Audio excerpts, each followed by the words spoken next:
Hello प्यारे बच्चों, कैसे हो आप सभी। उम्मीद करता हूँ कि आप सभी अच्छे होंगे। आज का हमारा टॉपिक है रासायनिक समीकरण यानी केमिकल इक्वेशन। जानते हैं केमिकल इक्वेशन के बारे में। तो जब हम कि अभिकारकों को आपस में मिलाते हैं तो प्राप्त होने वाला नया पदार्थ उत्पाद कहलाता है। तो अभिकारकों को मिलाने से जो उत्पाद प्राप्त होता है उसे हम रासायनिक समीकरण कहते हैं। अब अभिकारक होते हैं। अभिकारक क्या होते हैं? अभिकारक जो अभिक्रिया को करने में मदद करते हैं या भाग लेते हैं वो अभिकारक कहलाते हैं। और जो क्रिया को करने के बाद जो प्राप्त होता है वह उत्पाद कहलाता है, यानी रिएक्टेंट एंड प्रोडक्ट। अब जानते हैं रासायनिक समीकरण के लाभ। बच्चों, रासायनिक समीकरण से हमें निम्न लाभ प्राप्त होते हैं।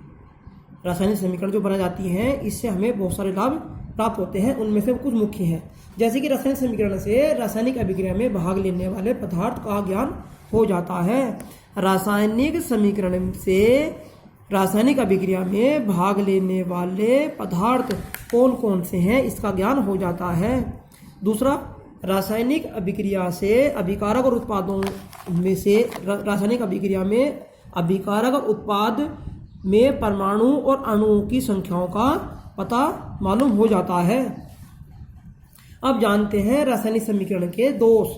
रासायनिक समीकरण के दोष और सीमाएं, यानी कौन कौन से दोष उसके अंदर पाए जाते हैं। जैसे कि रासायनिक समीकरण यदि हम कर रहे हैं तो रासायनिक समीकरण में हमें दाब, ताप और उत्प्रेरक का ज्ञान नहीं होता है। पहला है दाब का, ताप का और उत्प्रेरक का ज्ञान हमें नहीं होता है। अभिक्रिया के पूर्ण होने का समय भी हमें रासायनिक समीकरण के द्वारा पता नहीं चल पाता है। नंबर 3 है आपका अभिकारक और उत्पादों की भौतिक अवस्थाओं का ज्ञान नहीं होता। भौतिक अवस्था में बच्चा ठोस, द्रव और गैस, यानी कोई अभिकारक ठोस अवस्था में है, द्रव अवस्था में है या गैस अवस्था में है, इसका भी पता लग सकता है। अब है 4 नंबर का रासायनिक समीकरण जो है वो उत्कर्णीय अभिक्रिया है या अनुत्कर्णीय अभिक्रिया है, इसका भी पता रासायनिक समीकरण के द्वारा नहीं चल सकता है। उत्कर्णीय अभिक्रिया मतलब रिवर्सिबल रिएक्शन, और अनुत्कर्णीय अभिक्रिया वे होती हैं जो केवल एक ही दिशा में चलती हैं, जिसको बोलते हैं इरिवर्सिबल रिएक्शन। हम जानते हैं। अब हम आगे बढ़ते हैं रासायनिक समीकरण के दोषों को दूर करने का तरीका या उपाय कि कैसे दूर कर सकते हैं। पहला है ताप, दाब और उत्प्रेरक। ताप और दाब और उत्प्रेरक को हम किसी जो हम एरो बनाते हैं रासायनिक समीकरण में, उसके ऊपर या नीचे लिखा जाता है। जैसे कि यदि मैं बात करता हूं, अगर S है तो ठोस अवस्था सॉलिड, गैस है तो गैस अवस्था, इसे G लिखते हैं। और द्रव अवस्था यानी लिक्विड, अगर L लिखा हुआ है तो द्रव अवस्था को इंडिकेट करेगा, और S लिखा हुआ तो सॉलिड अवस्था को यानी ठोस अवस्था को, और G लिखा हुआ तो गैसीय अवस्था को दर्शाएगा। इसी प्रकार हम एक रिएक्शन द्वारा समझाते हैं कि उत्प्रेरक, दाब और ताप किस प्रकार निर्भर करता। जैसे कि यदि मैं रिएक्शन कराता हूं N2 की 3H2 के साथ, N2 की हाइड्रोजन के साथ रिएक्शन कराता हूं तो मुझे अमोनिया गैस प्राप्त होती है।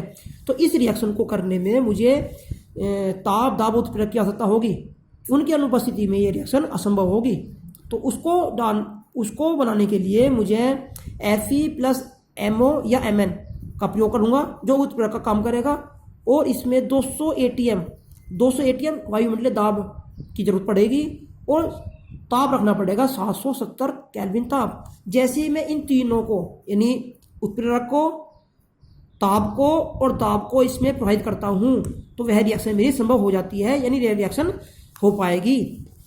जैसे कि आप देख रहे होंगे, ताप इसमें 770 केल्विन है, दाब इसमें 200 ATM यानी वायुमंडलीय दाब इतना है 200 ATM, और उत्प्रेरक है Fe+MO या Mn। अब इस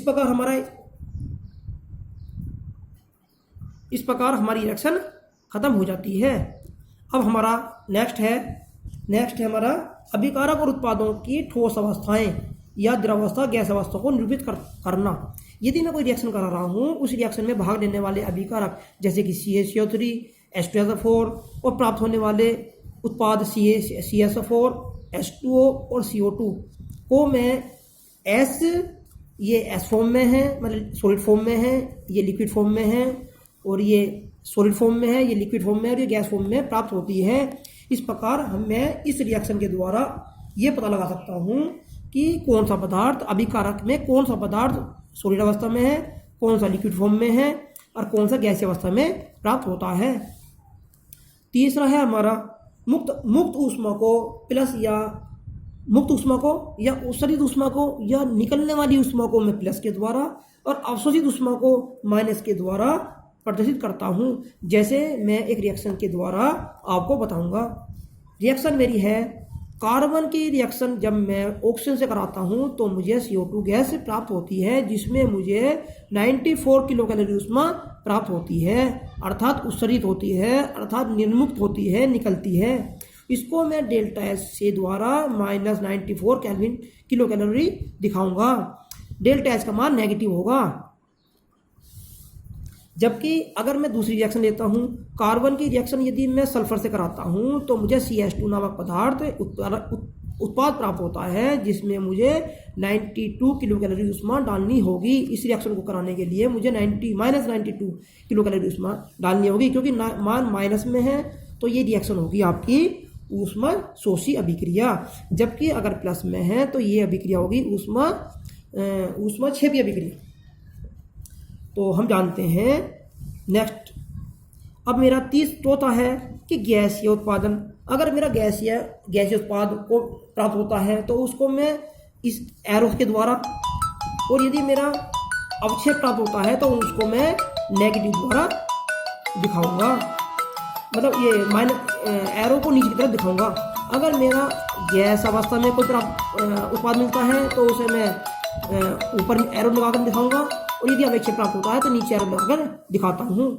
जैसे कि मुझे एक रिएक्शन के द्वारा मैं आपको समझा रहा हूँ। रिएक्शन है मेरी सी की, यानी कार्बन की रिएक्शन। यदि मैं O2 से करता हूँ तो मुझे CO2 गैस प्राप्त होती है, जिसमें मैं गैस को दिखाता हूँ ऊपर की तरफ एरो लगाकर, यानी ये गैसीय फॉर्म में है। इसी प्रकार अवक्षेप के लिए, अवक्षेप का मतलब होता है कि वह पदार्थ जो जल में पूर्ण रूप से नहीं घुल पाता है और वह जल में नीचे की तरफ बैठ जाता है, उसे मैं बोलता हूँ अवक्षेप। और अवक्षेप को दिखाएंगे हम एरो नीचे की तरफ लगाकर दिखाएंगे। जैसे AgCl इस रिएक्शन में BaCl2 AgCl2 की रिएक्शन कराता हूँ तो मुझे BaNO3 का होल ट्वाइस प्लस AgCl प्राप्त होता है। इसमें मुझे AgCl जो है वो अवक्षेप है, जो कि मैं नीचे की तरफ